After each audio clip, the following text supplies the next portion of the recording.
Yo, what's going on? How is everybody doing today? Happy Monday morning. Today, we got another conversation with another guest, and today's guest is Bill Goodwin. He's the author of the book, Priority Living, 7 Pillars to Make Your Life Count, I believe the title is. And I'm going to share a bunch of links in the description so you guys can go and check that out in the episode description. But today I got to talk with Bill Goodwin. I was super appreciative of his time.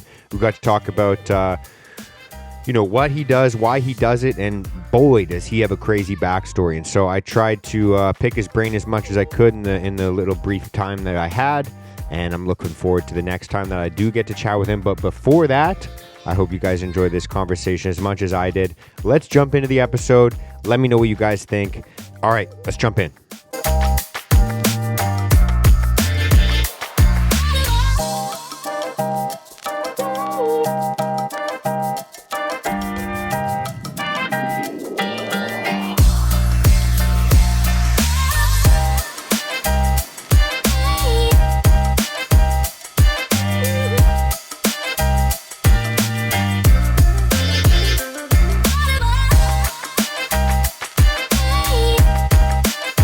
For people that haven't heard of you before, they're brand new listeners to this podcast, could you just kind of explain a little bit, like a brief summary of who you are and kind of what you're all about? Oh, I'd be happy to do that. First of all, Mark, I'll start with, instead of calling me Mr., just start with Bill, because Bill, you got it. Hey, my name's Bill. I'm your friend, and so I love helping people develop themselves and equip leaders. That's what I do. I'm a speaker, an author, a leadership coach, and I love to come alongside, add value, and encourage people to become better versions of themselves, as well as develop leaders to reach their potential in leading others. So that's a little bit about myself. I live in Minnesota, in the U.S., and grew up in Arizona, so I'm more of a warm climate guy. Love to travel. Just love to be with people, meet new people.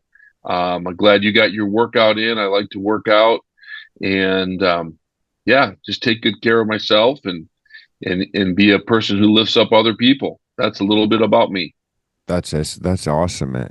And so on a day-to-day basis, you said you're running workshops, you're kind of working one-on-one or in group settings, I guess, with people that are maybe coaches, leaders. I would assume that's people that own businesses, people that have kind of just maybe they're whatever they're doing, they want to take it to the next level. Is that right? You hit the nail on the head. I do one-on-one coaching. A lot of that is virtual because people are from all over. And then I also do group sessions. So we have cohorts that are made up of small groups of people. And then I do speaking. So I travel around and speak and train organizations, nonprofits, businesses. And so you hit the nail right on the head right there. Hey, that's awesome. So that's a lot, I guess, a lot of corporate opportunity as well. And you said you're an author as well. I noticed I was looking you up and I kind of saw that you had a book as well. How was that before or after or during? Were you just kind of gung ho about doing it were you writing while you were doing all this? Well, great question. My book actually just came out October 7th. 2025. So it's a new release. It's on Amazon, but I want to give the listener a free download chapter of my book. If you go to my website, which is PriorityLivingBook.com, you can get a free chapter. But let me give you the backstory before I get too far off here about the book, because so the book is called Priority Living: 7 Pillars to Make Your Life Count. And that comes from November 23rd, 1999. I lived in Phoenix at the time, and I was driving to work for a meeting that morning. It was a Tuesday, 2 days before Thanksgiving, and took our small family dog to the groomers, and ended up an asthma attack came on very, very strong while I was in the groomers. And I went out to my car, panicking, took my rescue inhaler, wasn't getting a relief. So I drove home, and to grab my nebulizer machine. And I was just really disoriented. I was like, what is happening? I cannot breathe. And I was starting to panic. And as I went through my garage door into my house, Mark, I distinctly remember with the little air that I had left, I cried out a desperate prayer. And I said out loud, Jesus, help me, Jesus. And I went and grabbed my nebulizer machine and began to take that medication. My wife was out running an errand, but my daughter was home on a school break. And so I called to her to call 911, which she did. And a short time later, the paramedics arrived, literally saved my life from the standpoint of I was starting to lose consciousness. And I eventually did lose consciousness. And I don't remember being in the ambulance or even in the ER. But I woke up from the time I was in my family room. I woke up after a medical induced coma 9.5 hours later in intensive care. And Mark, part of that time was very, very frantic, very intense. But I was unconscious, except for when I was in the ER. I actually coded, I died and was resuscitated, of course, or I wouldn't be here today. And so I'm so grateful for how that medical team cared for me. In my book, I tell the whole story, including when I died, my spirit left my body, and I have a full afterlife encounter in heaven before I was resuscitated. And I share about that, what I experienced in my book. But that's the backstory. So that's what got me to the point of like, hey, I really want to make my life count. Now, Mark, I know that you don't have to die to want to make your life count. We all, to a certain degree, want to make a difference in this world. But it was all the more prevalent at the time. I was 28 years of age, so felt like I still had my whole life ahead of me when this encounter happened. But I've been intentional over the last 20 plus years to be like, what are the things that I can be intentional about in my life in order that I would be one to say I've been making my life count, so that when this second chance I've been given ends, I can say I've done my part to make a difference. So I didn't start out to write a book. I didn't start out to create a framework, but over the years it kind of evolved into this, and so now the book is Priority Living: 7 Pillars to Make Your Life Count. So I have these 7 pillars, Mark, that are things that I'm intentional about in order to make my life count. And that's really what the book is about. And if one or more of those pillars can make a difference in someone else's life, I felt it was time to put it in a book and get out there and get on different podcasts and opportunities to share it through public speaking, to be able to help other people be intentional to make their life count as well. Wow. Okay, so there's like a million questions I've got going. I'm gonna start right. Sure. I'm gonna fire them off right at the beginning because just that story alone, I could sit and talk for probably 3 hours. I got a couple cats here; she's going nuts right now, so you'll have to forgive me for that. But the you said that the with your last breath, you said a prayer. Were you always a man of faith? I was a man of faith. Yeah, I grew up with parents that raised me to know the Lord through a Christian faith, but it was when I was 15 that the faith of my family became my faith personally. So I was a person of faith prior to this happening. Scripture tells us that when we are absent from our body, we are present with the Lord, and I absolutely experienced that. The veil between this existence of this life and the afterlife is literally a veil. It's very, very close of what I experienced. And so I love sharing the full story of what I experienced when I coded. But for your reader's sake, I'd love for them to maybe consider getting the book to hear all of that part of it, because it'll be very encouraging. It'll be very hope-filled for someone to be able to read what I experienced. Yeah, no doubt. I won't pry into the story too much because I actually literally want to read it, but Mhm. and I don't want to take up too much time on that. But it is interesting to me because I am somebody that grew up my mom brought us to an Anglican church when I was a kid. She's Hmm. from England, so that was just kind of the natural flow of things. And I kind of had a rough experience with it. And then, I feel like a lot of people in this, especially in the Western world, you start to have like maybe the first loss of a family member, and then you start to doubt.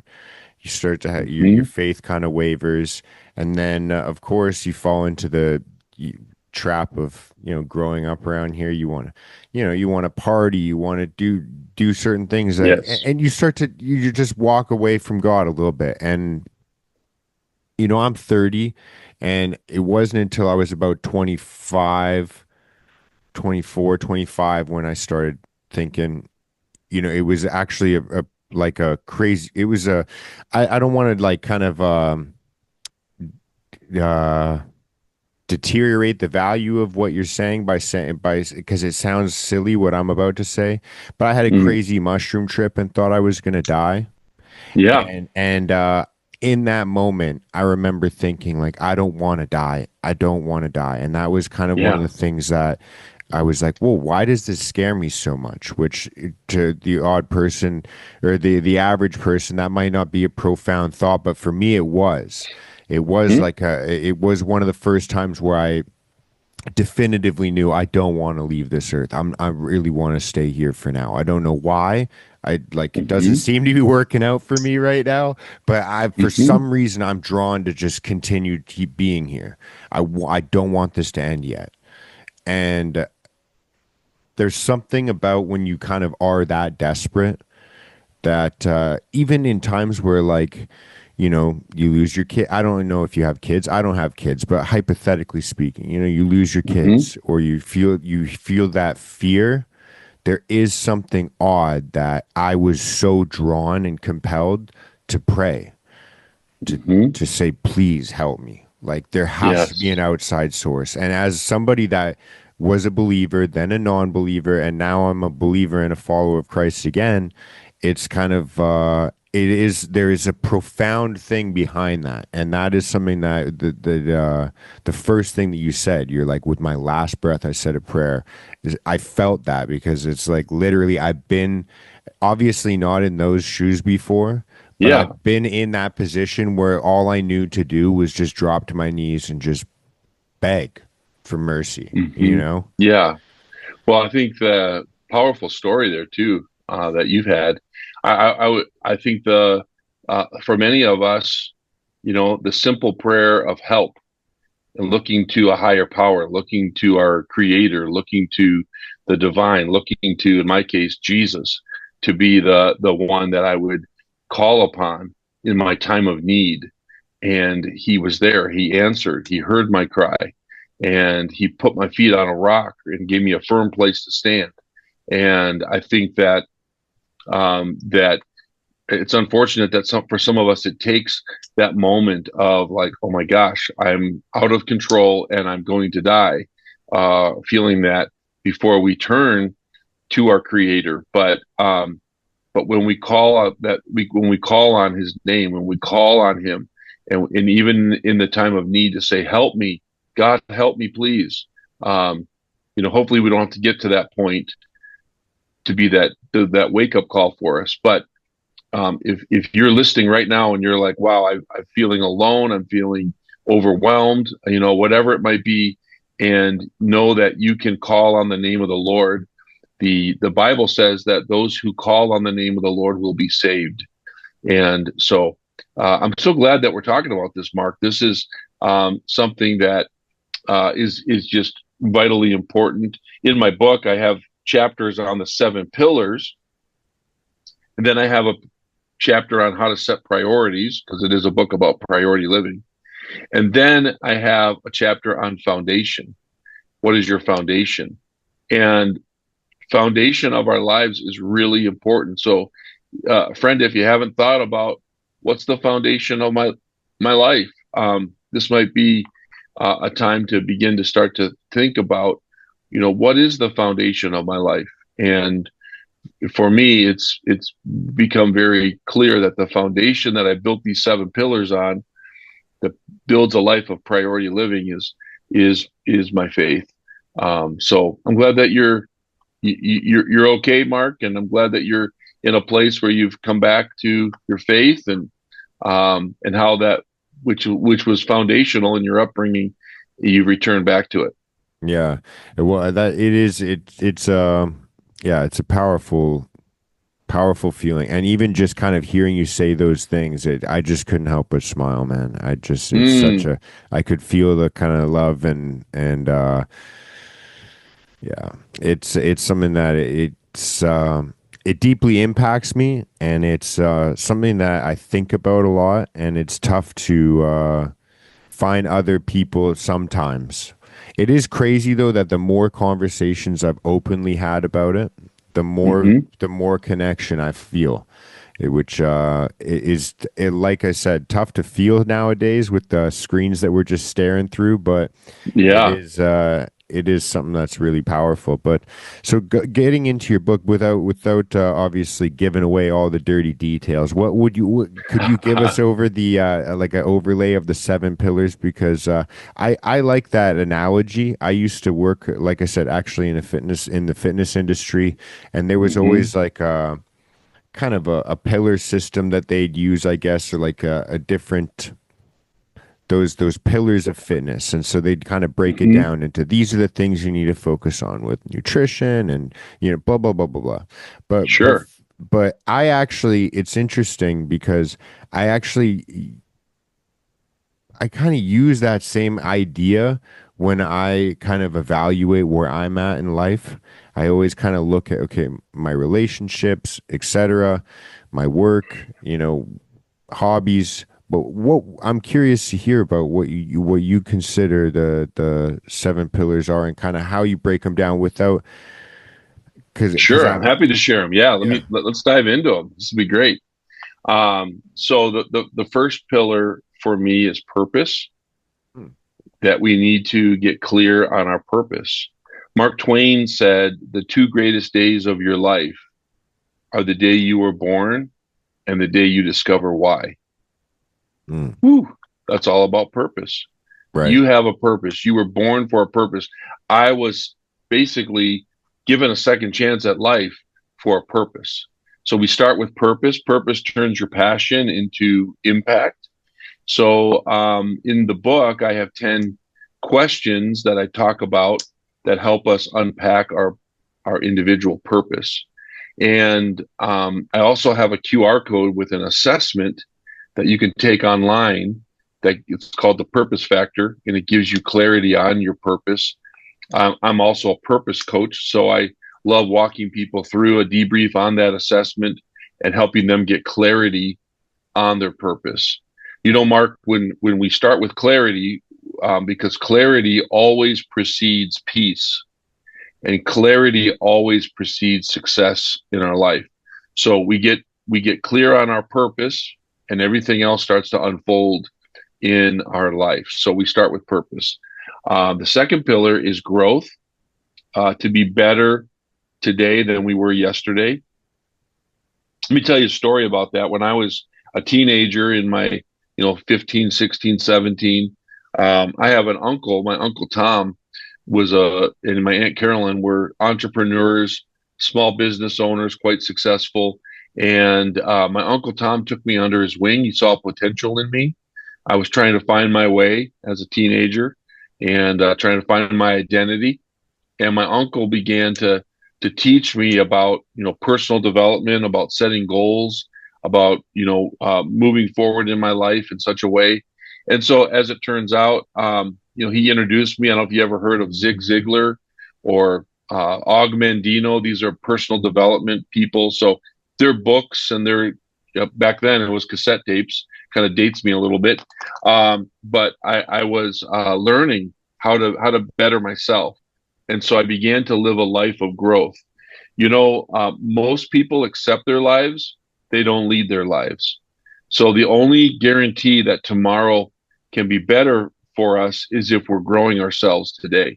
So growth is a key pillar for me. I'm intentional about the podcasts I listen to, the mentors I have in my life, the books I read, the conferences I attend, various ways that I'm always growing myself. So the second pillar is growth. The third pillar is impact. We all want to make an impact. I was all the more intentional at 28 years of age when I was resuscitated that I want to make this life count. Now, I know you don't have to die, be resuscitated to want to make your life count, right? We all want to make our life count. We all want to make an impact. So I like to say, do small things and make big waves. And so I unpack in that pillar of impact of how can we, maybe you're not going to change the whole world, but you can have an intentional way of making an impact in changing your world, the world in which you live in. And so that's the third pillar. Stop me anytime you want to, Mark. I'm going to keep going though. No, no, The fourth, I'm good. Keep yeah, going. you're good. Okay, buddy. The fourth pillar is rhythm. Rhythm is all about build a life, not just a schedule. So there is a pacing to our life. I see many people going nowhere fast. So direction is more important than speed. And that comes back to understanding your purpose, growing yourself. When you grow yourself, you have something to give away. You can't give what you don't have. So that's why we got to grow ourselves so we can add value to other people, just as my uncle did to me. And then we live a life of rhythm. So it's not just about fifth gear, full throttle. I used to live that pace of life, and it led me to complete burnout. I hit a wall many years ago and had to recover from that and had to come to a place of learning how to live a pacing to my life that I call rhythm. That's the fourth pillar. The fifth pillar is explore. Build a exploring is all about chasing wonder. It's about adventure often. It's about exploring big, that kind of stuff. And so I like to have fun every day. I work hard and I play hard. And so I love living a life of exploring, always looking for opportunities to meet new people through adventure, through when I travel, experiencing different cultures, experiencing the beauty of this earth. We have many things that can enhance our lives through living a life of exploration. And then the sixth pillar is the pillar of connect. Connecting is all about relationships. That relationships, connections fuel the soul. I like to say. Esther Perel said it this way: the quality of your life will be determined by the quality of your relationships. Boy, is that ever true. So in that chapter, I have a pyramid, a relationship pyramid, from when you're a complete stranger with someone and you meet them to how you move up the pyramid of connectivity, where whether it be professional or personal, there is a roadmap, if you will, to how we grow in connection with other people. So that's the pillar of connect. And then the last pillar is the pillar of give. It's about generosity. It's about lifting others up. We are all elevator people. We are either taking people up or we're bringing people down. So I love to think about my life in the way of generosity and the way that I give of myself, my time, my finances, my treasure, and my talents, in order to be a person that's generous towards others, have an abundance mindset, not a scarcity mindset. So yeah, that's the seven pillars that I've discovered over the last 20 plus years that are helping me to be intentional. That's a key word. You have to be intentional in order to make my life count. Yeah, that's awesome, man. Every as you said, every single one, I was like, yep, yep, yep, Mm-hmm. because every single one of those things has is something that I would consider is something I at least thought of.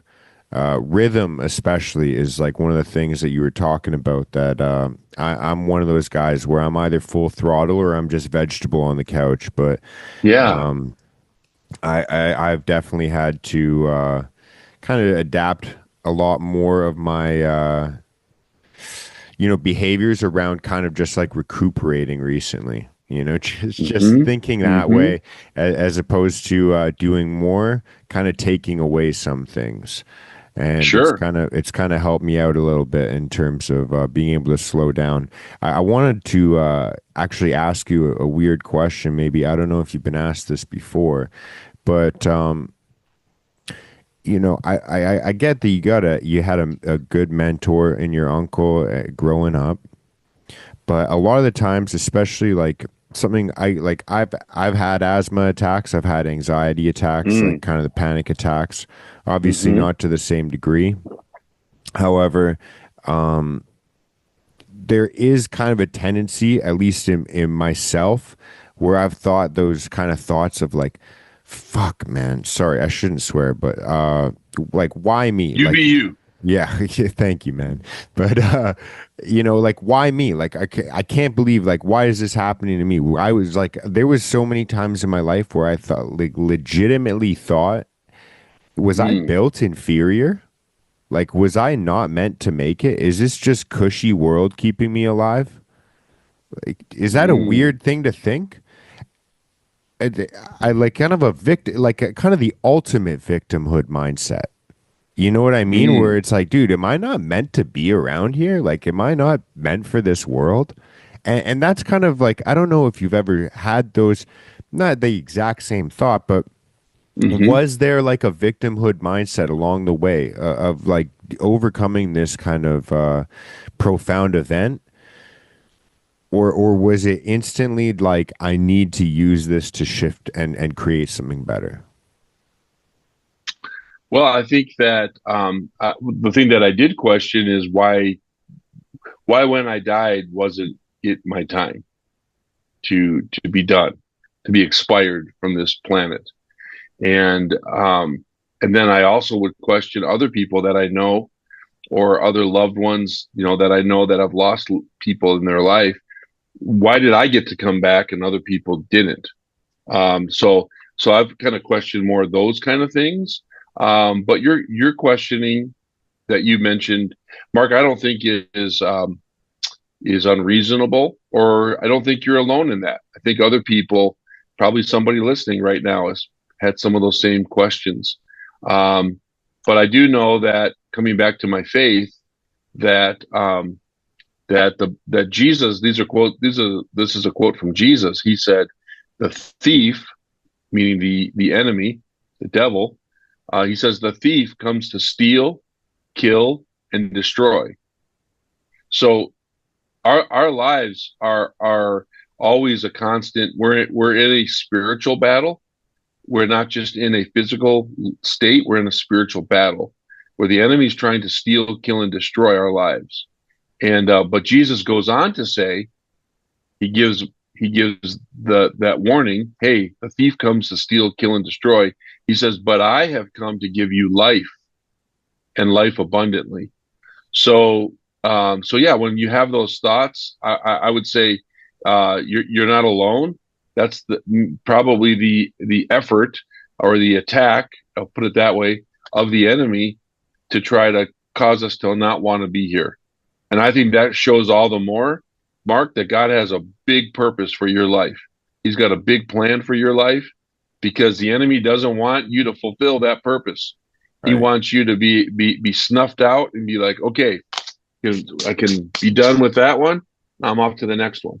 And Mm. instead, when you have recovered and you begin to say, man, I want to make a difference. I'm going to go help people. I'm going to go create conversation that might help someone, or those are the things that then then you find more satisfaction and fulfillment in your life, and and then maybe the doubts don't come as much. Does that, I don't know, does that resonate with you?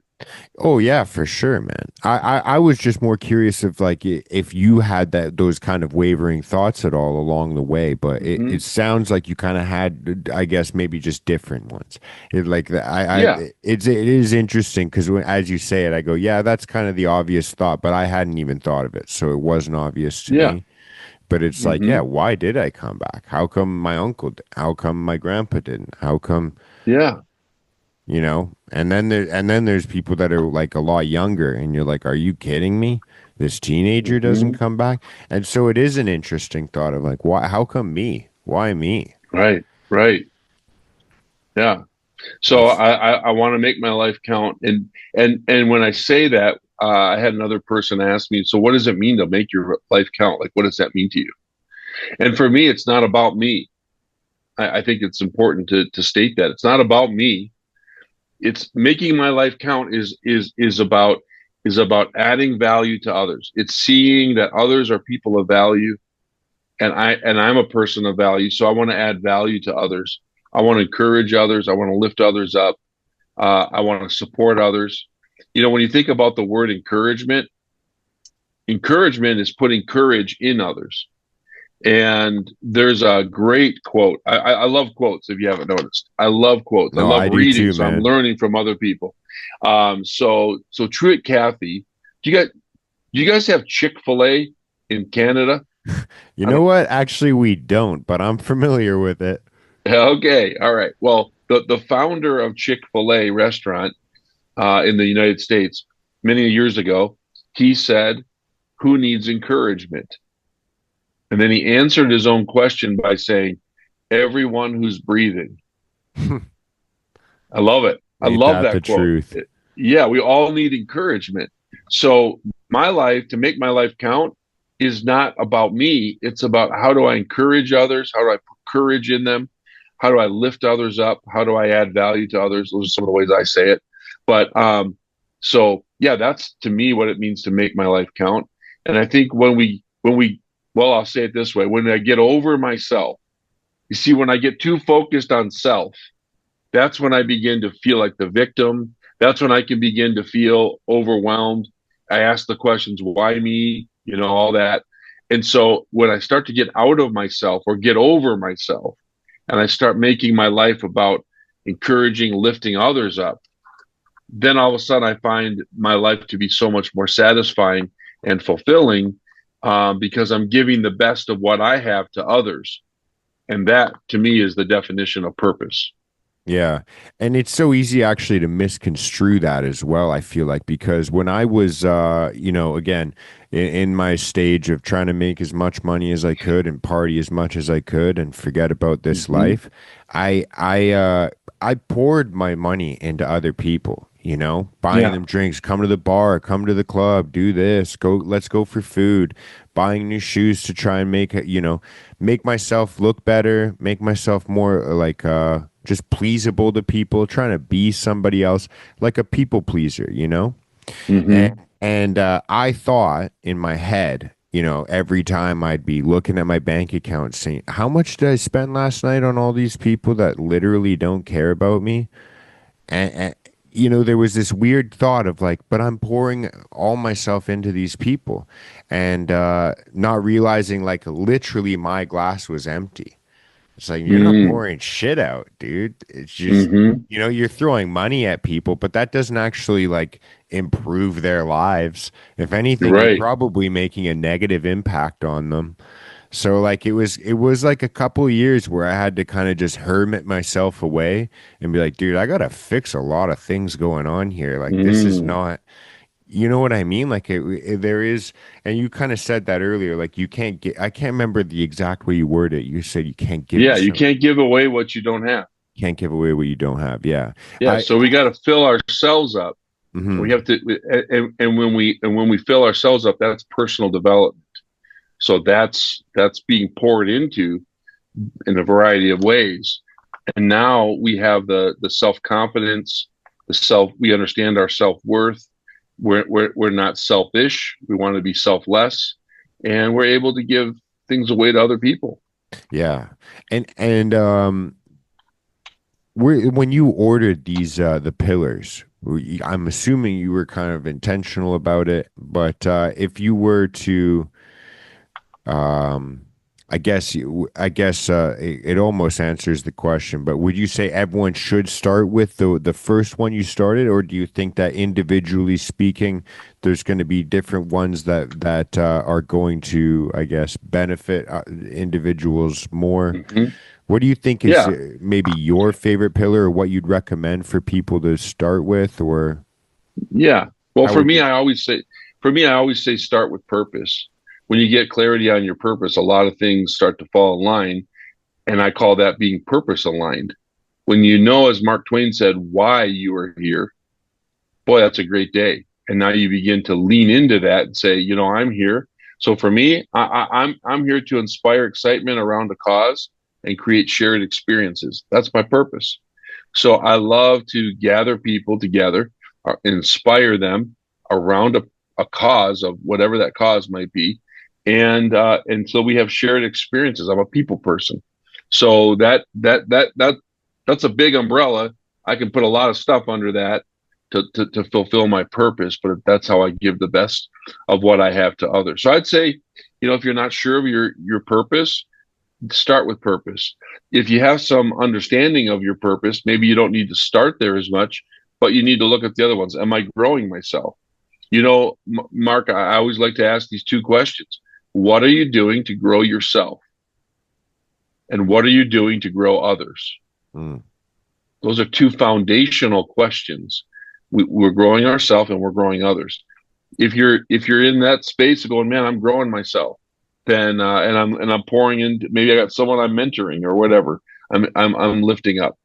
Then maybe we need to look at the pace of our life, the rhythm of our life. Am I just crazy busy and I have no margin? Or, in that chapter, I quote a guy named Mike Green, and he says we are to work from rest, not rest from work.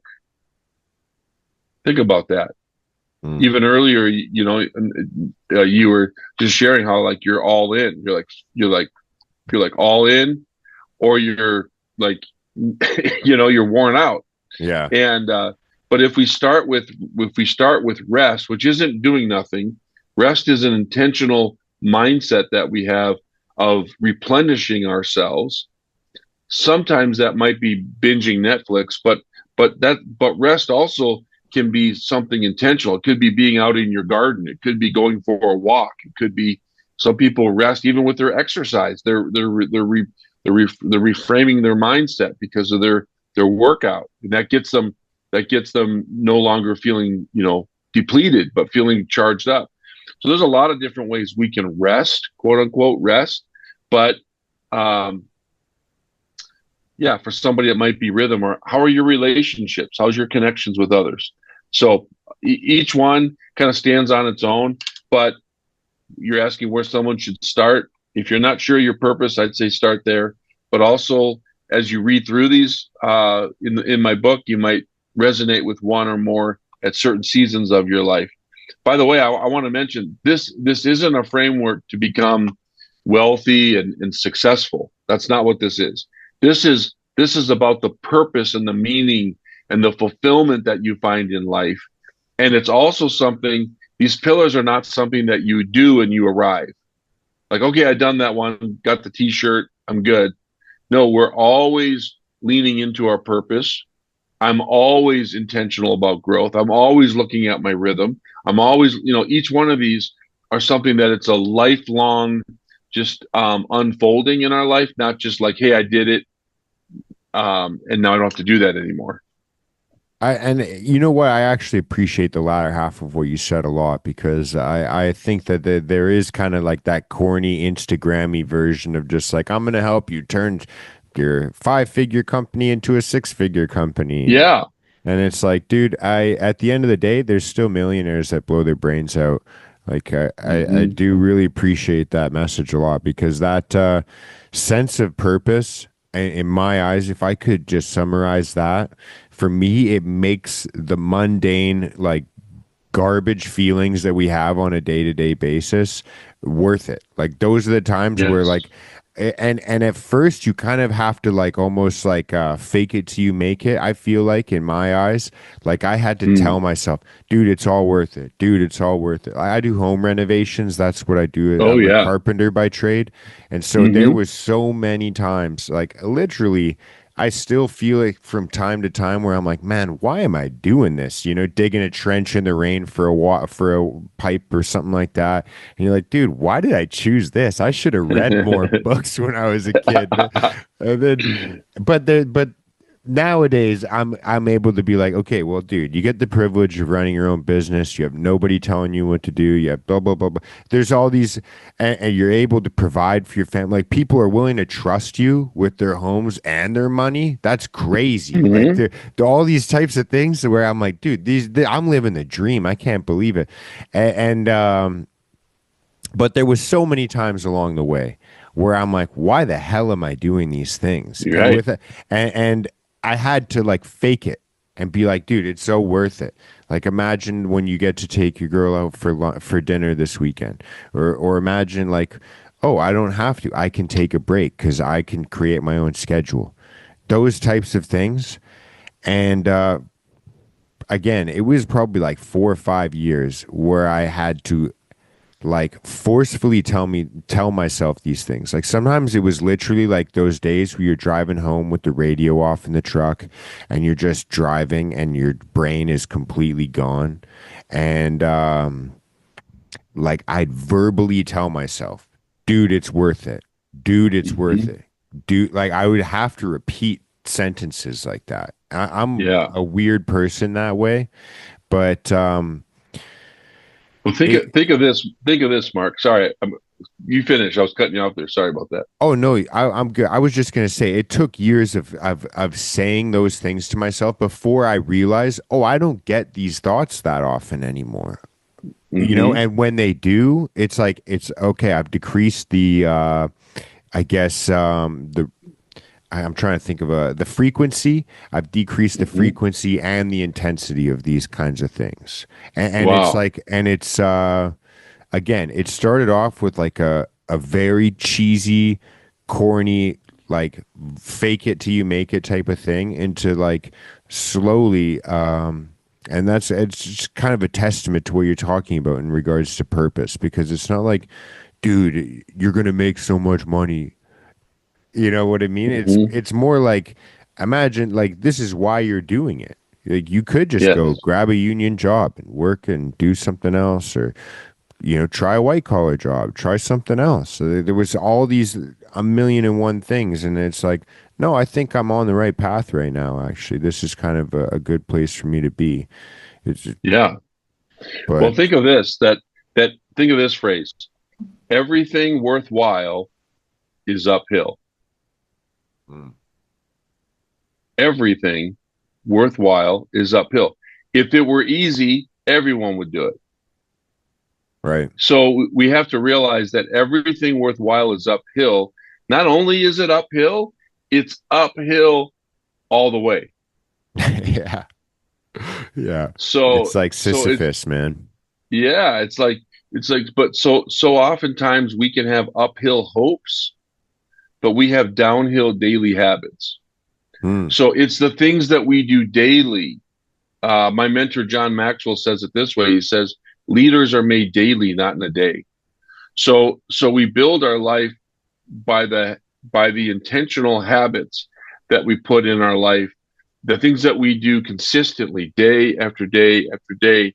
So for you, it's doing that house, but it's watching the progress that happens over time because you're being consistent. Or when you're talking about fitness and working out, it's like the first time you work out, you might feel good in your head, like, hey, I worked out. And then the next couple of days, your body is sore, but you didn't do anything. You just got started. But everything worthwhile is uphill. So if you keep climbing uphill in that fitness journey, it's consistency that compounds, that it's time under tension, that your muscles begin to form, you begin to to lose that extra weight or whatever, but it's all about the uphill climb. It's the consistency that compounds because everything worthwhile is uphill all the way. And I think when we get that clear in our head, we go, oh, that changes the way I look at life. Most things take longer than we thought, were harder than we thought, and cost more money than we thought. So if we just come to the realization that, yeah, everything worthwhile is uphill, then I can adjust my mindset to say it's worth the climb. I love that you said it's worth the climb, and that made mm. me think of sharing that real life truth that everything worthwhile is uphill all the way. Yeah. I really like that kind of that analogy as well, because again, it instantly made me think of Sisyphus with like the Atlas of like, I've felt like that before, and I always have Hmm. to tell myself like, I this is the one image I always tell myself is like, first of all, there's no finish line. This doesn't end. You're gonna Right. have to keep doing this. And second of all, dude, if you stop, you know how hard it's gonna be to start again? Like you ever, Yes. like when you're pushing something up a hill, like Yeah. it's like, dude, if you stop, that momentum's going down hard. It's a lot faster to go slide back down that hill than it was to climb it. You bet. Exactly. Yeah. On that note, how are you doing for time right now?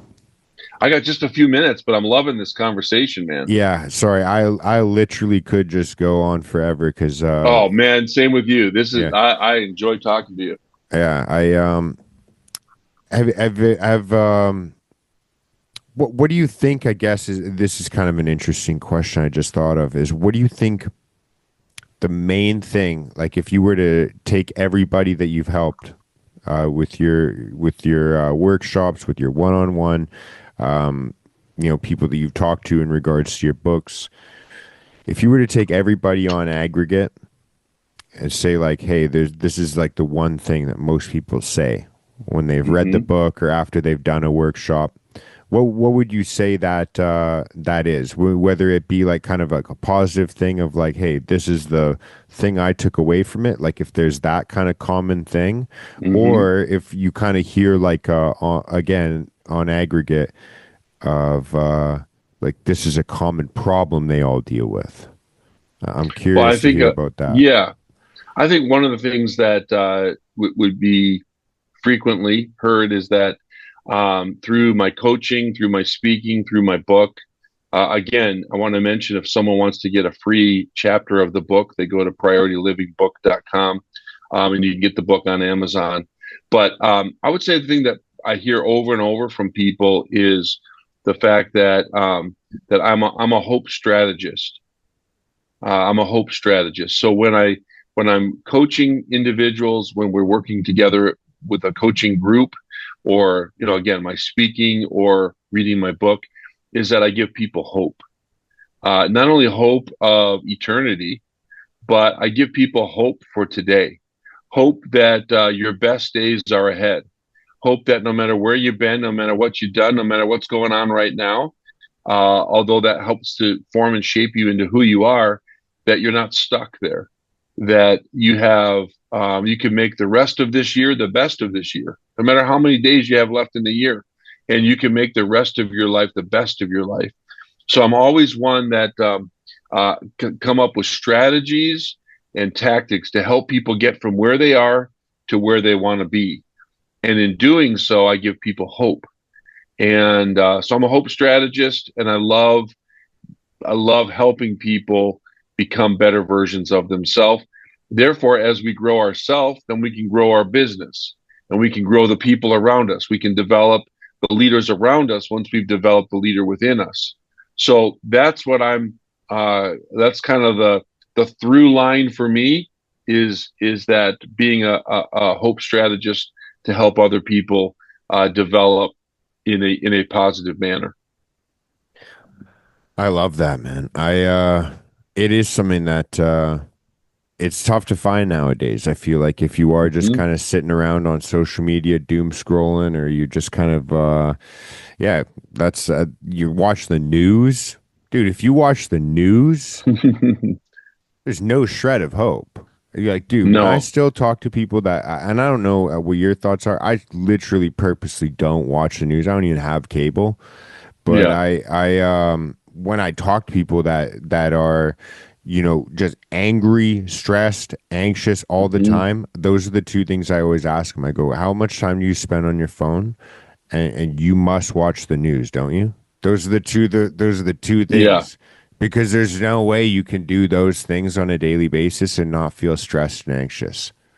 Well, so often the news is set up to tell you who not to like and and get you riled up. So I'm in agreement with you on that too. What we're like in some ways we're like computers, garbage in, garbage out. So what are you feeding yourself?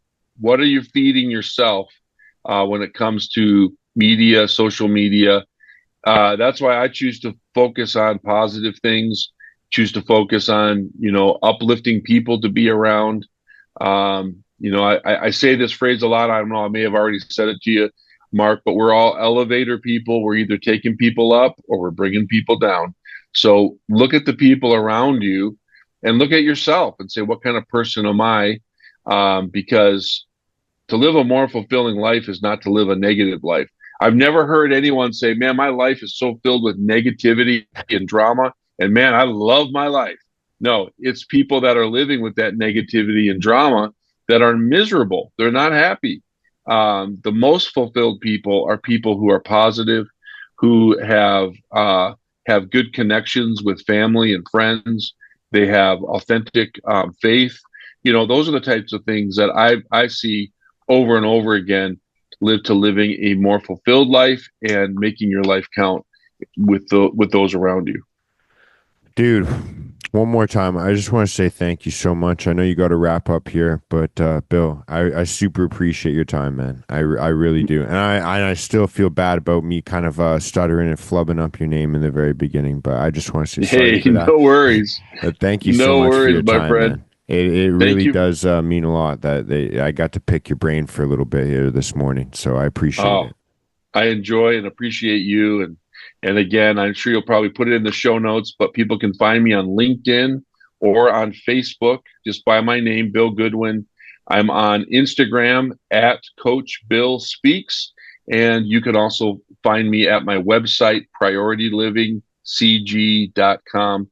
And make sure you go there to get a free chapter of my book and find the book on Amazon as well. So thank you for having me, and I look forward to talking again soon. Yeah, likewise, man. You got an open invitation anytime you got a free hour or something like that. Just let me know, and we'll jump on here anytime. Thank, Awesome. thank you so much, man. Enjoy the rest of your weekend. Appreciate you.